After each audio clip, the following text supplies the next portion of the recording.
She cried at his memorial, and then he whispered her name. Phantom Whispers. The October rain fell in sheets, drumming against the black umbrella that Naomi Winters clutched with white knuckles. Before her stood a polished mahogany casket draped with the American flag. Empty, they'd told her. No body recovered. Just like Commander Julian Reed to leave nothing behind, not even remains to bury. Commander Reed gave his life in service to his country, intoned Chaplain Morrison, his voice carrying across Arlington National Cemetery. Though his body could not be recovered, his sacrifice will never be forgotten. Naomi's hand closed around the silver compass in her pocket. Julian's lucky charm, the only personal effect returned after Operation Nightshade had gone catastrophically wrong. 3 weeks ago, Director Lawrence Hargrove had personally delivered it to her apartment, along with the news that Julian's extraction team had been ambushed. Communication lost. Presumed dead, Hargrove had said, his face a mask of practiced sympathy. She hadn't believed it. Not at first. Behind her stood a small gathering of mourners, fellow operatives from the Strategic Intelligence Division. They kept their distance as if grief might be contagious. Only Olivia Reeves, Naomi's colleague from the Cryptanalysis Department, had dared to stand close enough to occasionally squeeze her shoulder in silent support. 30 yards away, partially, concealed by a massive elm tree, a solitary figure observed the ceremony. The weathered baseball cap and tattered raincoat were unremarkable, designed to blend in with the cemetery groundskeepers. But beneath the disguise, Commander Julian Reed watched his own funeral with a hollow ache in his chest. His right hand unconsciously traced the still-healing scar that ran from his collarbone to sternum, a parting gift from his captors. He'd been given up for dead after his extraction team walked into a perfectly orchestrated ambush. The intelligence leak that had compromised his position had been too precise, too calculated. Someone had wanted him eliminated, and they'd very nearly succeeded. Julian shifted his weight, wincing at the sharp pain in his right ankle.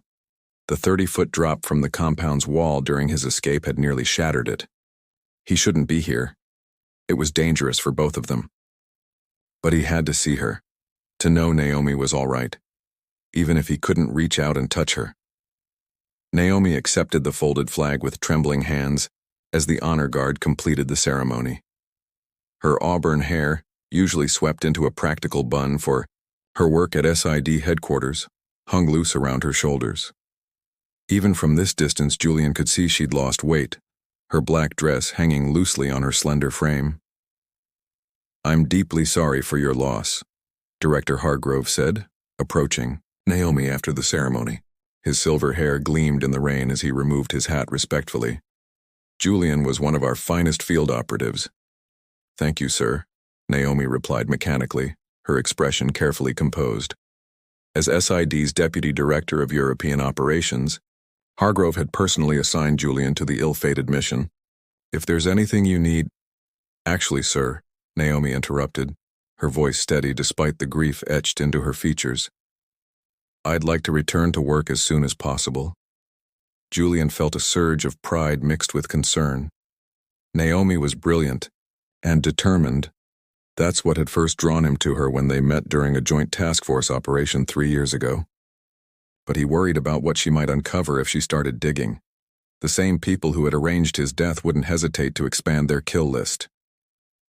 "Of course," Hargrove nodded, a flicker of something, concern, unease, crossing his features. "Monday, then. The pattern recognition unit could use your expertise." From his position, Julian watched as the mourners gradually dispersed, leaving Naomi alone by the casket. Only when the cemetery workers approached to complete their task did she finally turn away, her shoulders squared against the weight of a grief he desperately wished he could alleviate. Julian waited until she reached her silver Audi before slipping away through the rows of headstones. He'd already stayed too long. The men who had tried to kill him would be watching Naomi, waiting for him to make contact. His instincts screamed at him to go to her, to tell her everything. But that would only put her in greater danger. He had evidence to gather, conspirators to identify, and a careful plan to execute before he could come back from the dead. Until then, he would remain a ghost, watching over her from the shadows. As Naomi drove away from the cemetery, she glanced at her rearview mirror. For a moment, she thought she saw a familiar silhouette among the headstones, broad shoulders, the distinctive stance she'd know anywhere. But when she looked again, there was nothing but rain and gathering dusk. In her Georgetown apartment that evening, Naomi placed the folded flag on the mantel above the fireplace. Their engagement photo smiled back at her, Julian in his formal uniform, his arm around her waist at the SID's annual gala just 4 months ago. She opened her laptop and pulled up the classified file on Operation Nightshade, Julian's final mission. The file had been heavily redacted, but as the division's senior cryptanalyst, Naomi had access to systems most field agents didn't. If there were answers to be found, she would find them. "I don't believe you're gone," she whispered to the empty room. "And I won't stop until I know the truth." 5 miles away, in a sparsely furnished safe house, Julian Reed removed his disguise and checked the encrypted phone he'd acquired through back channels. No messages from his one remaining contact inside the agency. He couldn't risk digital communication with Naomi. Not yet. Tomorrow he would begin tracking the money trail that had led to his betrayal. He looked at the burner phone's wallpaper, a covertly taken photo of Naomi from last summer, laughing by the lake at her parents' cabin in Vermont. Someday, he promised himself, someday we'll be together again. But first, he had to uncover the truth, no matter how ugly it might be. 3 weeks later, Naomi's living room had transformed into an investigation hub. Maps of Eastern Europe covered one wall, with red string connecting locations relevant to Julian's final mission. Her coffee table disappeared beneath stacks of redacted files she'd managed to access through her security clearance. "You're obsessed." "Nay," said Olivia, perched on the edge of the sofa. "It's been almost 2 months. The psych department is getting concerned." Naomi tucked a strand of hair behind her ear. "The mission parameters changed 3 times before Julian deployed. That's unprecedented for a standard extraction operation." "We work for an intelligence agency. Information evolves," Olivia said, gently. "Have you considered the grief counseling Director Hargrove recommended?" Naomi's phone buzzed with a text from an unknown number. "Check your mailbox." "I need to get something downstairs," she said abruptly, ignoring Olivia's concerned look. In her mailbox was an unmarked envelope containing only a single item, a silver chess piece, a knight. Naomi's heart thundered against her ribcage. It was their signal, established years ago when they first started working together, a message only Julian would know to send. Across town, in a rundown apartment rented under a false name, Julian studied surveillance photos he'd taken of Deputy Director Fiona Blackwood. The woman had met 3 times in the past month with Victor Orloff, a known arms dealer with ties to several terrorist organizations. Something wasn't right. Julian's burner phone rang, his only contact within the agency. "Harlow," said the gruff voice of Dominic Harlow, his former mentor and the only person he'd trusted with knowledge of his survival. "What's happening?" Julian asked, tension coiling in his chest. "They're watching her. Winters has been flagged for accessing classified materials related to Nightshade. Has she found anything?" "Nothing concrete, but she's getting close. Blackwood's ordered surveillance on her apartment." Julian's jaw tightened. "I sent her a message, today.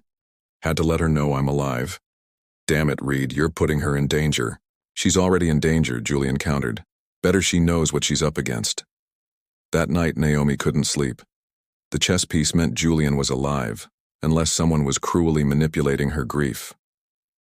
She slipped out of bed at 2 a.m. and noticed a subtle reflection from the building across the street. Binoculars. Someone was watching her apartment. She casually closed the curtains and retrieved her agency-issued Glock from the safe. Something was very wrong. And for the first time in months, she felt a flicker of hope mixed with terror.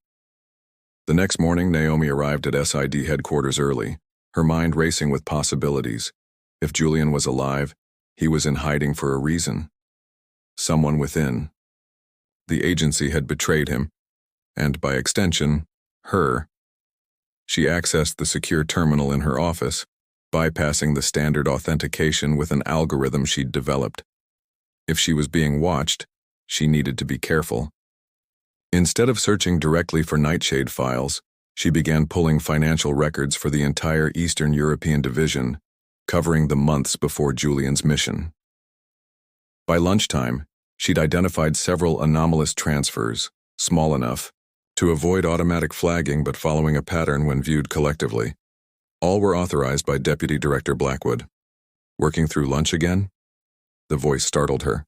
Director Hargrove stood in her doorway, his expression unreadable. Naomi quickly switched screens. Just catching up on some pattern analysis for the Bucharest intercepts. Hargrove nodded, studying her face. You're looking better. I was concerned about your dedication after Commander Reed's memorial. Time helps, Naomi lied, holding his gaze steadily. Well, don't work too hard. There's a briefing at 4 on the new encryption protocols. He turned to leave, then added, Oh, and Naomi, security noticed you accessed some archived files last week. Anything I should know about? Her pulse quickened. Just cross-referencing some old decryption methods for the Bulgarian communications. I see. His smile didn't reach his eyes. Carry on then. When he left, Naomi exhaled slowly. Something in his manner had changed. There was an edge to his questions that hadn't been there before. She needed to get out of the building with what she'd found. Copying the financial data to an encrypted drive disguised as a lipstick, Naomi cleared her search history and prepared to leave. As she stepped into the elevator, Deputy Director Blackwood joined her, immaculately dressed in a charcoal suit. Leaving early, Ms. Winters? Blackwood asked, her tone conversational but her eyes sharp.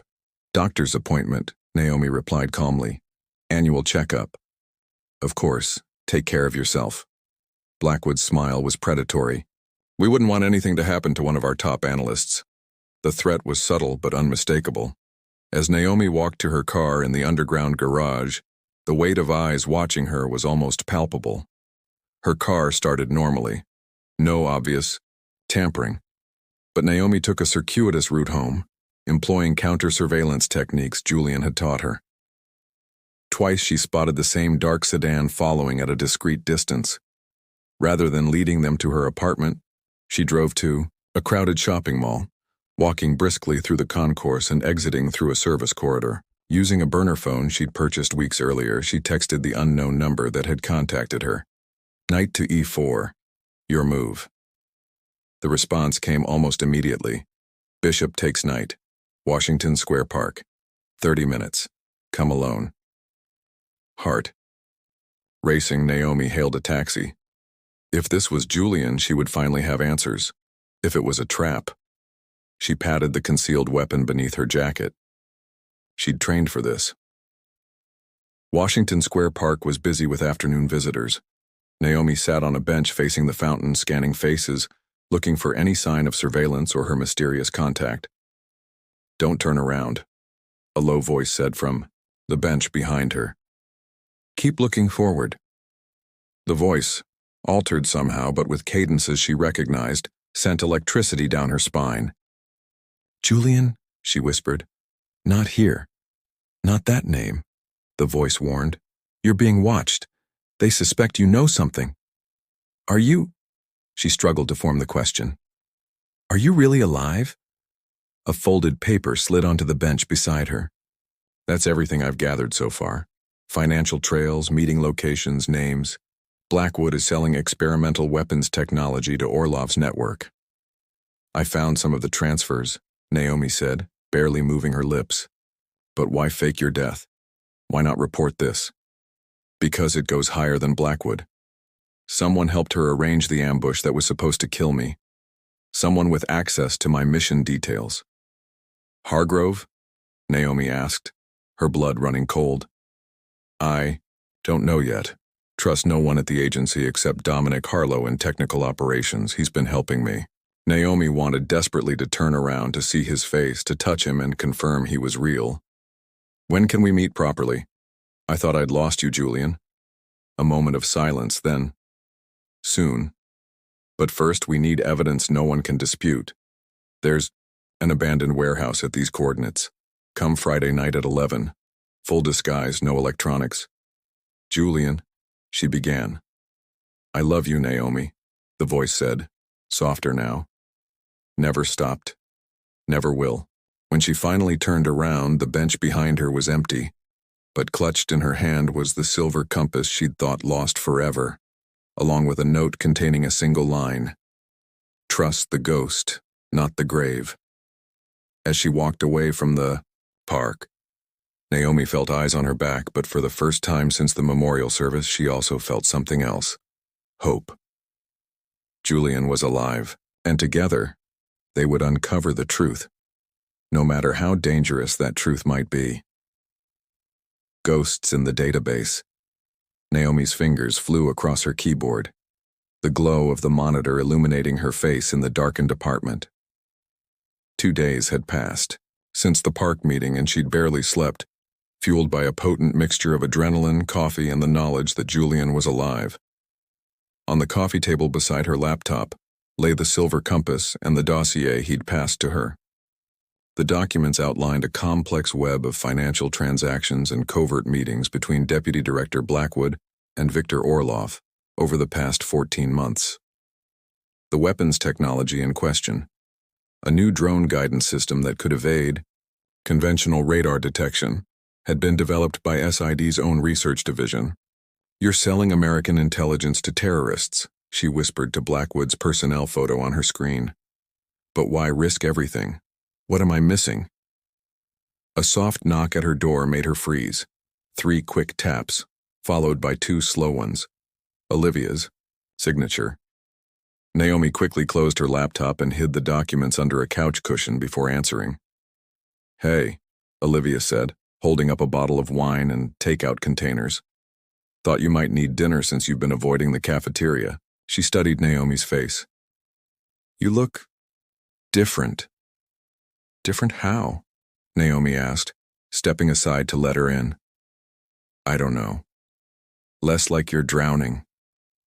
Olivia set the food on the kitchen counter. Almost like you found something to hold on to.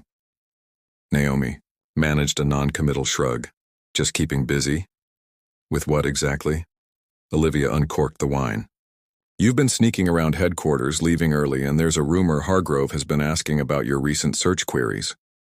You're spying on me now? Naomi asked, her voice sharper than intended. Olivia's expression softened. I'm worried about you, Nay. We all lost Julian, but you're acting like... She hesitated. Like you're chasing ghosts. If only you knew, Naomi thought.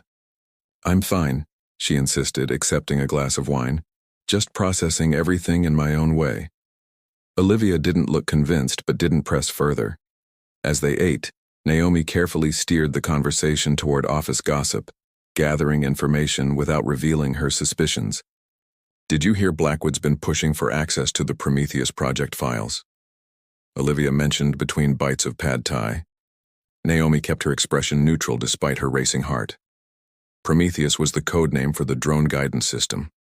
I thought that was strictly compartmentalized under research. It is, but Blackwood claims the technology could be compromised. She's conducting a security audit. Or preparing to sell the complete package, Naomi thought grimly. After Olivia left, Naomi retrieved Julian's documents and added this new information. She needed to warn him, but their next meeting wasn't until Friday, 2 days away. Too long, given this development. With careful deliberation, she sent a text to the number he'd used before. Checkmate in 3 moves. It was a code they'd established during a chess game early in their relationship. Urgent meeting required. The response came an hour later. Gambit accepted. Cathedral Heights, the bookstore, noon tomorrow. Julian surveyed the crowded bookstore from his position in the history section, a baseball cap pulled low over his face and non-prescription glasses completing his disguise. He'd arrived an hour early to sweep for surveillance, placing micro-cameras at strategic points throughout the store. His tablet displayed the feeds, no sign of familiar faces or behavioral patterns that might indicate agency personnel. Still, his hand rested near the concealed weapon beneath his jacket. After 2 months of being hunted, paranoia had become a survival mechanism. The bell above the door chimed, and Julian's pulse quickened as Naomi entered, almost unrecognizable in a blonde wig and oversized sunglasses. She browsed casually, eventually making her way to the military history section as they'd arranged. "The coverage of the Eastern Front is disappointingly sparse," Julian said, the designated opening line. "I find the Pacific Theater more compelling," Naomi replied, the correct response, but her voice trembled slightly. Julian resisted the overwhelming urge to embrace her. Instead, he pulled a book from the shelf, pretending to show her something inside. "What's happened?" "Blackwood's making a move on Prometheus," she whispered, standing close enough that he could smell her perfume, the same jasmine scent she'd worn since they met. "Full security audit. She'll have complete access within days." Julian frowned. "That accelerates everything. We need to—" "Julian," she interrupted, her voice breaking slightly. "I need to see your face. Just for a moment, please." He hesitated, then nodded toward the back of the store. "Employee restroom, 20 seconds.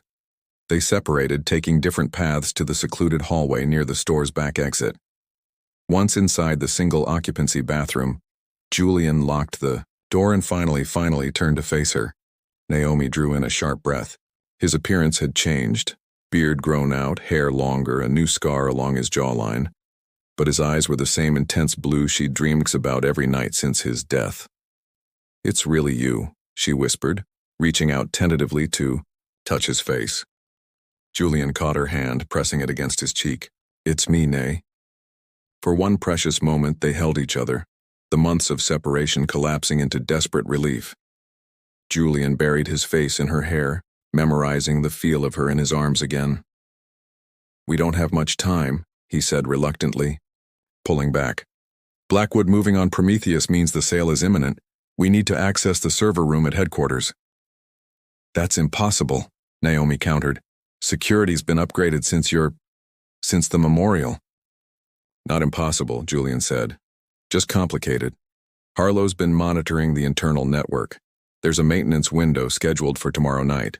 2 hours where the security systems will be operating on backup protocols. And you need me to get you in," Naomi realized. Julian nodded grimly. "I need access to the main server. I can plant evidence of Blackwood's communications with Orloff directly into the system. Irrefutable proof. If you're caught." "I won't be," he promised, knowing it might be a lie. "But after tomorrow, everything changes. You'll need to be ready to move quickly." "I've been ready since I got your first message," Naomi said firmly. Julian reached into his pocket and pressed a small device into her palm. "Encrypted communicator. Use it only in emergency." His fingers lingered against hers. "Tomorrow night. North Service entrance. 2300 hours." Before she could respond, he kissed her, briefly, but with an intensity that communicated everything words couldn't. Then he was gone, slipping out the back exit and disappearing into the crowded street. Naomi stood alone in the bathroom, the communicator clutched in her hand, the ghost of his kiss still warm on her lips. "You look terrible," Dominic Harlow commented as Julian entered the decrepit motel room they'd been using as a planning center. At 62, Harlow was nearing retirement, his weathered face and graying beard giving him the look of a seasoned fisherman rather than SID's most skilled technical specialist. "Meeting went longer than expected," Julian said, removing his disguise. "With Winters?" Harlow raised a bushy eyebrow. "Risky. Necessary. Blackwood's accelerating her timeline." Julian crossed to the makeshift operations center they'd established. Laptops, monitors, and communication equipment covering most of the room's surfaces. Maps and photographs papered the walls, with red string connecting key players in their investigation. "We need to move up our operation," Julian continued, studying the building schematics of SID headquarters. "Tomorrow night during the system maintenance." Harlow whistled low.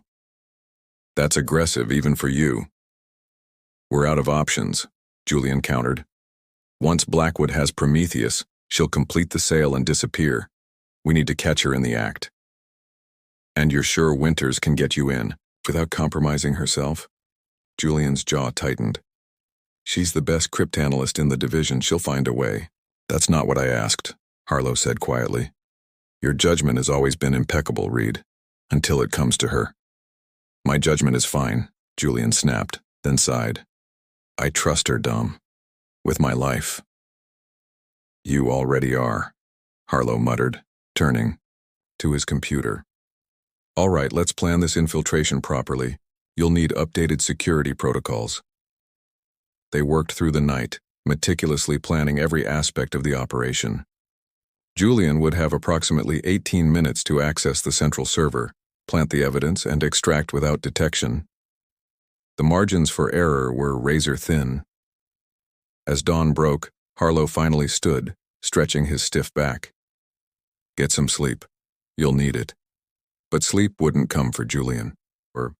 Every time he closed his eyes, he saw Naomi's face, the hope and fear warring in her expression when she'd finally seen him. He was asking her to risk everything on this operation. If anything happened to her because of him. His phone buzzed, with an encrypted message from Harlow. Urgent. Blackwood meeting Orloff today. 1400 hours. Marina warehouse. Julian sprang up, instantly alert. This changed everything. If they could document the meeting, capture actual evidence of the transaction, they wouldn't need the risky server infiltration. He dialed Naomi's encrypted communicator. Julian? She answered immediately. Plans have changed, he said. Blackwood's meeting Orloff today. I need surveillance support. I can't just leave headquarters without... Find a way, Julian insisted. This could be our only chance to catch them together. A pause then. I'll figure something out. Where? Marina Warehouse District. Pier 7, 2 hours. Naomi sat in her office, mind racing. Leaving headquarters midday without arousing suspicion would be challenging. She needed a cover story that wouldn't invite questions. A knock at her door made her jump. Director Hargrove stood in the doorway, his expression grave. Ms. Winters, a moment? Naomi's stomach tightened.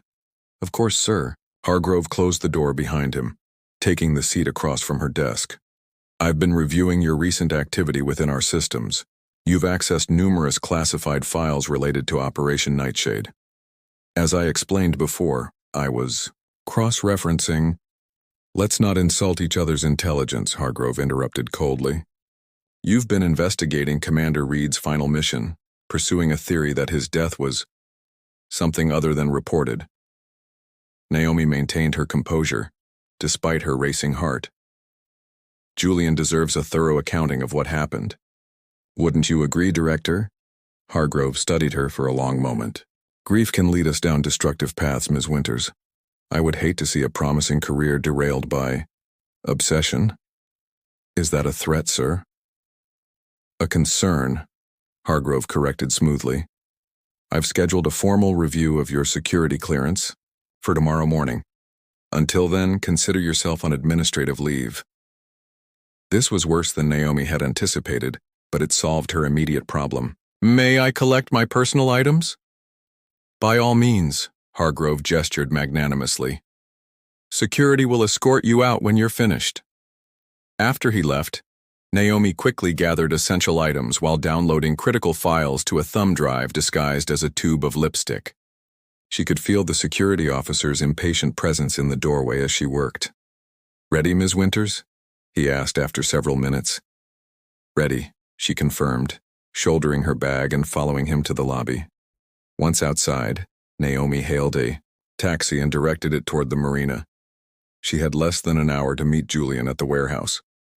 Opening her purse, she checked her agency-issued sidearm. If Hargrove was suspicious enough to place her on leave, the situation was deteriorating faster than they'd anticipated. Julian positioned himself on the roof of an adjacent building, high-powered scope trained on the weathered warehouse at Pier 7. The location was perfect for clandestine meetings, isolated with clear lines of sight for counter-surveillance, multiple exit routes, and enough legitimate shipping activity to explain any vehicles in the area. His earpiece crackled. In position, came Naomi's voice. Southeast corner. Second floor provides visual access through the skylights. Copy, Julian replied softly. Maintain distance. Observation only. Through his scope, he spotted a black SUV approaching, its windows tinted beyond legal limits. It circled the perimeter once, standard security sweep, before parking near the warehouse's side entrance. Deputy Director Fiona Blackwood emerged, elegant even in this industrial setting, her dark pantsuit and precise movements projecting authority. She was accompanied by two men Julian recognized as private security contractors rather than agency personnel. Blackwood has arrived, he murmured into his communicator. 2 security details, likely armed. No sign of Orlov yet. Wait. Naomi's voice came through tense. Something's wrong. There's a second convoy approaching from the north access road. 4 vehicles, tactical formation. Julian swung his scope toward the north entrance. 4 black sedans approached in tight formation, and protective detail for someone of significant importance. That's not Orlov's standard procedure, Julian noted, unease growing. He never travels with more than 2 vehicles. The convoy stopped, and armed men emerged, establishing a perimeter before a silver-haired figure stepped from the third car. Julian's blood ran cold as the man's face came into focus through his scope. Naomi? He said urgently. It's Hargrove. Director Hargrove is here. Her sharp intake of breath carried through the comm. That confirms it. The conspiracy goes all the way to the top. We need to document this, Julian said, activating the recording function on his scope. This meeting is our smoking gun. Inside the warehouse, visible through the skylights, Blackwood greeted Hargrove with familiarity before they were joined by a third figure, the stocky, battle-scarred form of Victor Orlov, flanked by his own security detail. Orlov's here, Naomi reported. They're exchanging something. Looks like data drives. Julian zoomed in, capturing the moment Blackwood handed a small case to Orlov, who examined its contents before passing it to one of his men. In return, Orlov presented what appeared to be a briefcase to Hargrove. Money transfer, Julian surmised. We've got them. Suddenly, Naomi's voice came through sharp with alarm. Julian, we've got company. Security team approaching your position from the east. Julian quickly scanned the area, spotting the approaching team. 4 men in tactical gear moving with professional precision. They know we're here, he realized. We've been compromised. Get out now, Naomi urged. I'll meet you at extraction point, Charlie. Julian gathered his equipment, mind racing. How had they been discovered? Had someone followed Naomi from headquarters? Or had Harlow's communications been intercepted? He had nearly reached the fire escape when the door to the roof burst open. 2 armed men emerged, weapons raised. Federal agents, don't move. Julian dove behind a ventilation unit as bullets splintered the concrete where he'd been standing. He drew his weapon and returned fire, creating cover as he moved toward the building's edge. Julian, what's happening? Naomi's panicked voice came through his earpiece. Stay away, he ordered, firing another round at his pursuers. Extraction point compromised. Go dark and head to the fallback location. With no other escape route, Julian faced an impossible choice. He glanced over the edge of the building, a 3-story drop to the water below. Certain injury but possible survival. More agents poured onto the roof. His position would be overrun in seconds. Julian took a deep breath, whispered, I love you, Naomi, and leapt from the building just as bullets tore through the air around him. The impact with the water knocked the breath from his lungs, pain exploding through his already injured body. As consciousness began to fade, Julian fought to swim beneath the pier, away from the shouts and searchlights above. His last coherent thought before darkness claimed him was of Naomi, praying she had escaped, hoping she would understand what needed to be done next. Because now they had proof. Director Lawrence Hargrove, one of the most powerful men in American intelligence, was selling national secrets to the enemy, and Julian Reed, officially dead, was the only one who could stop him.